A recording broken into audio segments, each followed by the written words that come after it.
ನಮಸ್ಕಾರ. ರತನ್ ಕನ್ನಡದ ವೀಕ್ಷಕರಿಗೆ ವಾರದ ವಿಚಾರಕ್ಕೆ ಸ್ವಾಗತ. ನಾನು ಅನುಶ್ರೀ.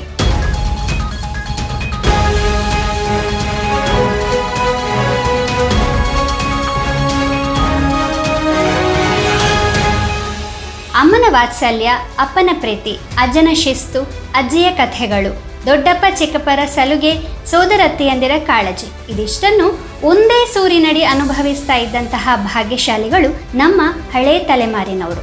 ಆದರೆ ಇವತ್ತು ಪಾಶ್ಚಾತ್ಯೀಕರಣದ ಫಲವಾಗಿ ಅವಿಭಕ್ತ ಕುಟುಂಬಗಳೆಲ್ಲವೂ ಒಡೆದು ಛಿದ್ರ ಛಿದ್ರವಾಗಿ ವಿಭಕ್ತ ಕುಟುಂಬಗಳಾಗಿ ಮಾರ್ಪಟ್ಟಿವೆ.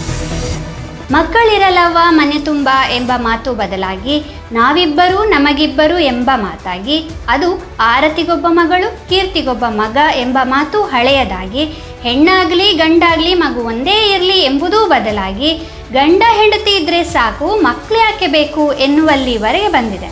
ಇನ್ನೂ ಒಂದು ಹೆಜ್ಜೆ ಮುಂದೆ ಹೋಗಿ ಲಿವಿಂಗ್ ಟುಗೆದರ್ ಸಂಸ್ಕೃತಿಯೂ ಬಂದುಬಿಟ್ಟಿದೆ.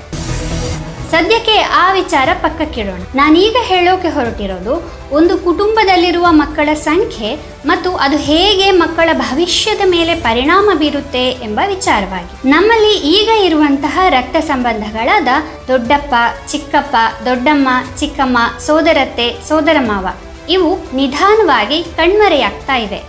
ಅದು ಹೇಗೆ? ಉದಾಹರಣೆ ಸಹಿತ ನೋಡೋಣ ಬನ್ನಿ.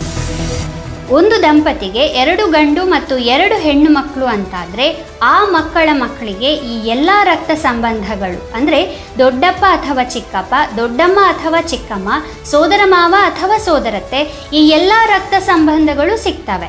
ಒಂದು ವೇಳೆ ಆ ದಂಪತಿಗೆ 2 ಗಂಡು ಮತ್ತು 1 ಹೆಣ್ಣು ಮಗು ಅಂತಾದರೆ ಆ ಒಂದು ಹೆಣ್ಣು ಮಗುವಿನ ಮಕ್ಕಳಿಗೆ ಚಿಕ್ಕಮ್ಮನಾಗಲಿ ದೊಡ್ಡಮ್ಮನಾಗಲಿ ಇರೋದಿಲ್ಲ. ನಿಜವಾಗಿ ಹೇಳೋದಾದರೆ ಮಕ್ಕಳಿಗೆ ಅಮ್ಮನ ನಂತರ ದೊಡ್ಡಮ್ಮ ಅಥವಾ ಚಿಕ್ಕಮ್ಮನೇ ಕಾಳಜಿ ಮಾಡಬೇಕಾದ್ದು ಅಲ್ವಾ? ಆದರೆ ಇಲ್ಲಿ ಮಕ್ಕಳಿಗೆ ಆ ಸೌಭಾಗ್ಯ ಇರೋದಿಲ್ಲ. ಒಂದು ವೇಳೆ ಆ ದಂಪತಿಗೆ 1 ಗಂಡು ಮತ್ತು 2 ಹೆಣ್ಣು ಮಕ್ಕಳಾದರೆ ಮುಂದೆ ಆ ಗಂಡು ಮಗುವಿನ ಮಕ್ಕಳಿಗೆ ಚಿಕ್ಕಪ್ಪನೂ ಇಲ್ಲ ದೊಡ್ಡಪ್ಪನೂ ಇಲ್ಲ.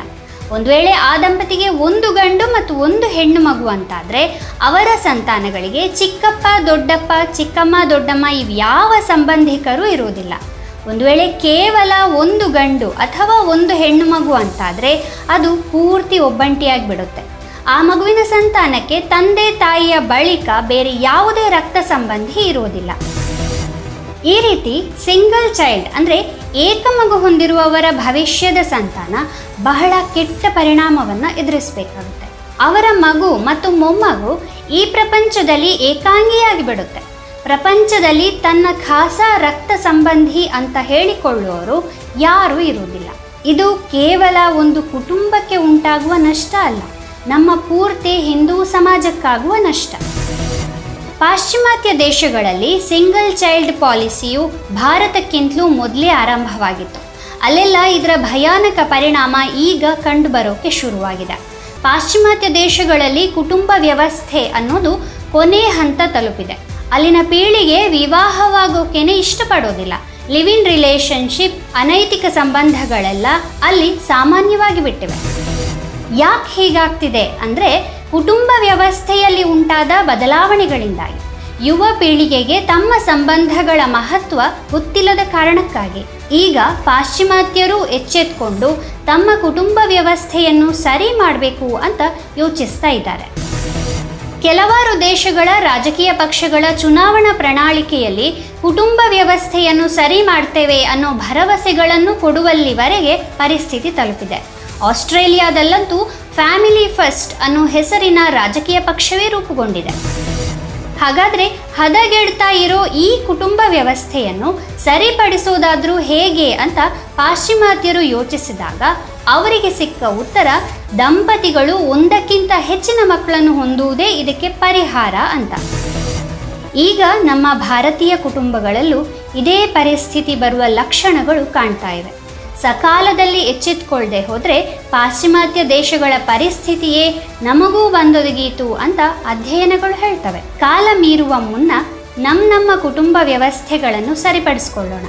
ಎಲ್ಲ ಸಾಧ್ಯವಿಲ್ಲದಿದ್ರೂ ಭವಿಷ್ಯದ ಕುಡಿಗಳಲ್ಲಿ ಕನಿಷ್ಠ ಪಕ್ಷ 2 ರಕ್ತ ಸಂಬಂಧಗಳು ಮುಂದುವರಿಯುವಂತಾಗಲಿ. ಇದು ಈ ವಾರದ ವಿಚಾರ. ಮುಂದಿನ ವಾರ ಇನ್ನೊಂದು ವಿಚಾರದೊಂದಿಗೆ ಭೇಟಿಯಾಗೋಣ. ನಮಸ್ಕಾರ.